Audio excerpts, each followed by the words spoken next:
Hey guys, welcome back to our channel. In this tutorial video, I'm going to show you how you can go to the next line in your conversations and messages with Copilot Microsoft. So let us get started right away. So here on your home screen of Microsoft Copilot, start a new chat by clicking on that button in the top left corner.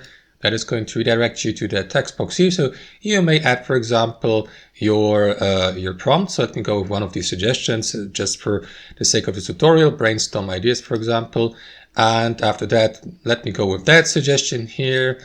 And after that, you will enter the conversation with the given, with the AI here. So if you'd like to add a follow-up question or message, simply enter it here. But if you'd like to skip to the next line without sending the given message, simply follow my instructions, hold left shift on your keyboard and press enter once to get to the next line, just like that. And you can repeat that as often as you can see as you like. So that's basically it, guys. That's how I do it. I hope you enjoyed this video, got some value from it, and we'll see you next time on our channel.